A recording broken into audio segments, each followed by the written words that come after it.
do it together. We'll research it, right? Yeah. At that time, in the desert, in Arabia, right? Were there people that knew about when fresh water and sweet water? At that time already, the Roman Catholic was already like, raised all over the place for years, and they had a bunch of they pretty much dominated the whole Western world. And right. I mean, there was a lot of intelligent people that knew. Sure. But this is not about astronomy. This is about the depth of the ocean, right? Right. And at that time, I don't know. Right? I don't know. There was. Well, let's look it up. Right. Let's research it. Right. But that's one thing, right? How does a child develop? How are the stages of development? They didn't know back then, right? So there's a scientist. I don't know. Well, but look it up, right? There's a scientist. His name is Dr. Maurice Bucaille. All right, Google him, right? He's a French scientist, atheist. Started out to prove religion wrong. He took the Bible. Looked the facts in the Bible. He proved them to be inconsistent with modern science. Standing ovation. Everybody, woohoo, great! He's against religion. Atheist guy, right? He said, I'm on a roll. Let me do this with the Quran. He took the Quran. Maurice Bucaille. You're gonna Google him, right?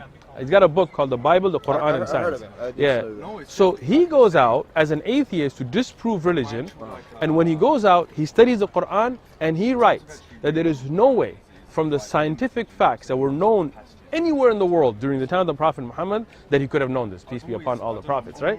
So he, as a scientist, did the exact same thing you want to do. He researched that time period. And he said the scientific facts in the Quran could not have been known to even scientists of that time, let alone a man who couldn't read. The Prophet Muhammad, he couldn't read. You get him a book, he was unlettered, illiterate, right? So now you think about that, right? Like, how would that happen?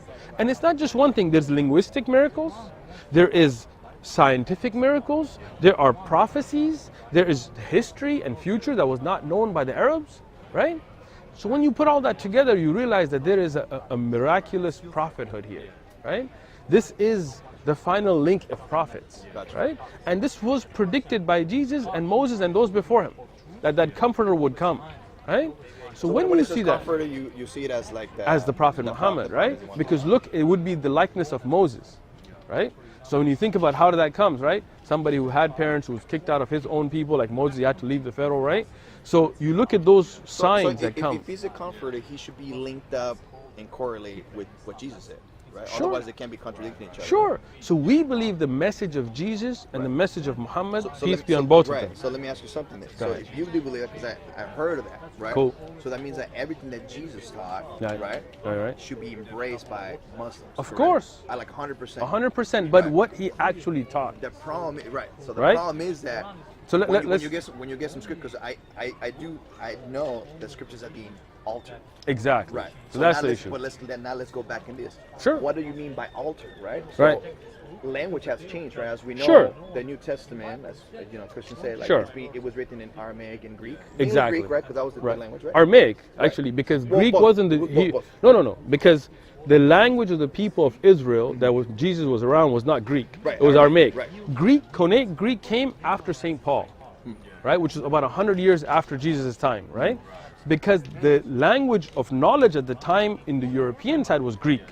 So when that message went, it was translated into Koine Greek.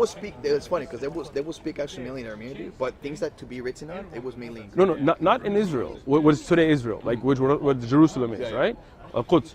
The language of writing and language of the Jews over there was Aramaic. No, right. Even for their knowledge. I'm talking about Jews. I'm talking about believers that were non-Jews afterwards. Right, but that was about 100 years afterwards when it went into Koine Greek. A couple years after. No. Google it. No. But I'm saying is St. Paul was how long after? Well, Paul was like a couple years after. I mean, not 100 years after. About 70 to 100 years. Yeah, Google it. Maybe 76, but not like hundreds. Like, it was about. And that thing, after St. Paul, things went into Koine Greek. Right. So that was at minimum 70 years. None of them, because a lot of the people that were being incorporated to the belief were non-Jews. Exactly. So but that's it. So that means you have this big time period where there was no Koine Greek, it was an Aramaic. Right. When it went into Koine Greek, the original scriptures were lost, right? We don't have any of the actual writings. To be honest, I will consider scriptures right. this. Right. The Torah, right. the Tanakh. Sure. That's it. Right. The other stuff, John, these Matthew. These are just testimonies of people, believers. I like and it. the prophet. Bro. I like it. I'm and the with book you was on put this. together in the Excellent, Bible. excellent, So here's excellent. the thing. I think there's a lot of misconception in that. So when you read here in the New Testament, John, whenever Mark, it talks about Luke. like scripture stuff like that, it's talk about this, the Torah and the Tanakh. Excellent. Right. So let's just get that clear because I'm with it. I'm with it. No, So, I agree with you. But these are the testimonies of Right. people that walk with the prophet. But that's the thing. If you Google, if you look up research on who wrote Matthew, Mark, John, Some of we don't have the authors. we don't have the Yeah, author. yeah. That doesn't- You're a well-read but man here's the thing, already, though. That right? doesn't You're mean it's not- there. But that doesn't mean it's not true because But ancient stuff. let me ask you this, right? How do you depend on something you don't even know the author because of? if Jesus was chosen to Right. bring the message forward, Right. it can't be altered whether man try Oh, to do but it that's the issue, right? Right. If you look at the message today, there's definitely where's King James and others who came. Totally, yeah. So it was altered. So okay, so All right. when we alter, I'm gonna tell you this. Though. All right, go ahead. Remember, King James was the Anglo-Saxon English, right? Yep. Right. So it was in 1610. Sure. When it started. It was the first King James that was translated. First English version of and the they Bible. They put a bunch of words right there. For example, the Anglo-Saxon word, when they refer to the underworld, they will use the word hellion, which is hell. Hell, right. The real word that was Jesus was able to speak about was Gehenna. Right. The valley of Hinnom. Right. It was a valley outside Jerusalem that was a burning Interesting place, right? you know? Right. And I know, I think in Arabic it's Gehenna or something. How you guys call it? Hell. Jannah. Yeah. Jannah, Jahannam. Jannah is, So God means valley. Hinnom means Hinnom. It was a valley where they used to sacrifice kids and do all this stuff. Gotcha. So they changed it. They just put hell. Why? Because they wanted to scare people. Okay. So this place was actually, the belief of hell is actually a pagan thing. It's a Wow. pagan root. Interesting. So the whole thing of like firing, torture. Yeah. There's demons right there. Yeah. That is all made by pagan. The Greeks believe in that, dude. They had a That's worship interesting. called Sol Divinus. Oh, check it out, man. Yeah. It's crazy, This is man. cool stuff. Yeah. So I'll once I into found it. out about that, I was like, oh shoot, okay.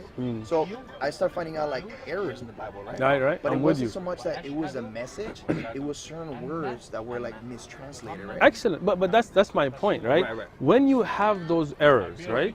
For me, as a person who wants to try to follow the truth 100%, Right. that now I can't trust that Well, 100%. You know what I did? Right. So I had King James, right? And I'm Okay. like, oh shoot. Cool, Let's cool. see where the authors and theologians from King James, Right. where the source from. Right. And I started looking at the Greek, man. Nice. I did that, the Middle. Right. Start finding out, man. So there's a bunch of people, bro. Right. Maybe they're not the popular, but a bunch of people who are Christians, who are Jesus followers, who Right. actually see Jesus as the prophet, not as the third person God, bro.